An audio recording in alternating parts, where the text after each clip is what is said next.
On est tous responsables de notre eau intérieure, on est tous responsables de notre équilibre. Mais en même temps, quand on s'occupe de soi avec conscience et qu'on développe une cohérence particulière dans sa vie, la manière dont on agit sur notre eau intérieure avec nos pensées, avec notre bienveillance, avec l'amour qu'on peut déployer dans le monde, a un effet sur la totalité du monde par le biais de l'eau et par le biais en fait de la conscience elle-même. Il n'y a aucun d'entre nous qui est coupé du tout. Et il s'agit dans cette époque très troublée, très violente potentiellement, c'est de se réapproprier le fait qu'on est tous co-responsables du navire et qu'on ne peut pas en sortir. Et qu'il y a un moyen probablement d'agir sur l'équilibre du système en s'occupant bien de nous et du lieu dans lequel on vit, de l'environnement dans lequel on se trouve. C'est une manière d'agir sur l'ensemble. On n'a pas besoin de courir le monde partout.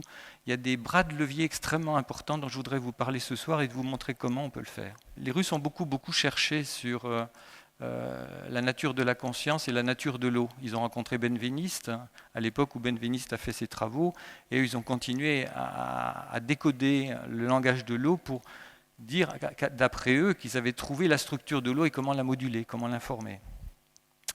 On s'en sert comme d'une bande magnétique. Et l'histoire de la lapine russe, c'est ils ont pris une lapine gravide, ils ont séparé la mer de sa portée, ils ont pris les petits lapros, ils les ont mis dans un sous-marin atomique qui a plongé à plus de 1000 km sous l'océan. Et puis ils ont enregistré la lapine et ils ont sacrifié les lapros un par un. À plus de 1000 km, la lapine savait exactement, sans aucun moyen de communication, ce qui se passait avec ses petits. La distance n'existait pas et ce n'était pas pour eux une communication télépathique. Il s'agissait d'autre chose qu'à voir avec une connexion instantanée que Erwin Laszlo appelle le champ akashique, qui est en fait un champ qui contient tout ce qui est, ce qui a été et probablement ce qui sera, et dans lequel toute l'information de notre univers est encodée et dans laquelle nous baignons tous. C'est une voie de communication directe et c'est probablement la source de l'intrication, c'est-à-dire de l'interdépendance totale de tous les êtres.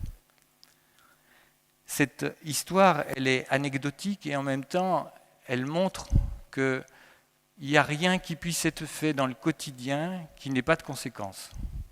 Que les petits actes ont des conséquences et que ce soit dans le monde animal ou dans le monde humain, tout ce qu'on fait a des conséquences sur l'ensemble du système et qu'il s'agit de ne pas l'oublier.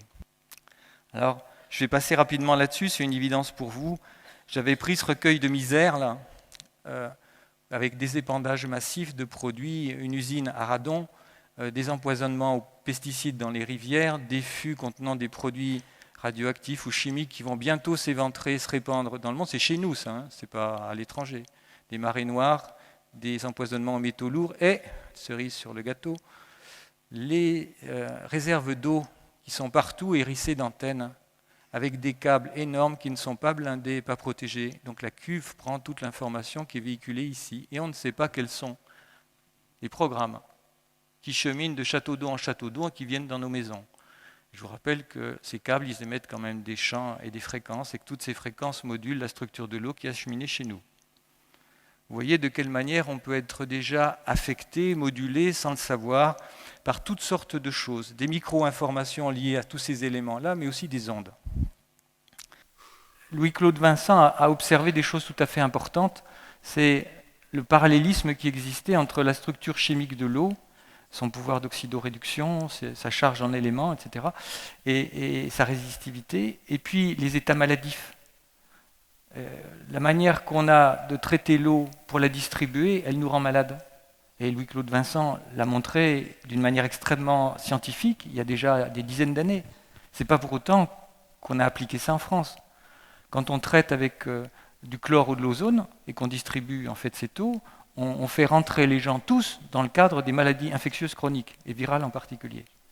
Tous. Si on reste dans cette eau-là, on est corrodé, on est affaibli sur le plan immunitaire et on réactive continuellement des pathologies. Alors on peut prendre des antibiotiques, mais on peut en prendre toute sa vie. Et il n'y a pas d'antibiotiques pour les maladies virales. Donc c'est de la qualité de l'eau, c'est ce que Louis-Claude Vincent disait, dépend en fait notre santé individuelle, mais aussi notre santé sociale. Donc c'est à chacun de nous de la rétablir, parce qu'on peut modifier vraiment la trajectoire que prend notre monde de cette manière. simple, silencieuse. C'est non violent. Ça irait bien à Gandhi aussi. Et puis, pour ce qui est des maladies mitochondriales, c'est assez clair que les interférences chimiques et les modulations fréquentielles de notre environnement modifient l'activité mitochondriale et peuvent créer des malformations graves, parce qu'il y a des maladies mitochondriales qu'on voit émerger qui sont extrêmement graves sur la vie des enfants. Et les interférences, on ne les sent pas. Une femme qui travaille dans une caisse de supermarché qui est enceinte, elle ne va pas sentir ce qui va se passer. Mais elle n'est pas protégée. Et il en est comme ça, c'est dans notre quotidien. Il y a toutes sortes d'outils qu'on met en place, on ne se soucie pas de l'impact sur le vivant et bien sûr sur les femmes, les enfants et tous les organismes vivants, les animaux aussi. Il y en a beaucoup qui disparaissent, il y a beaucoup d'oiseaux, beaucoup d'insectes qui disparaissent. Il faut intervenir vite, vite parce qu'il commence à y avoir des trous dans la toile.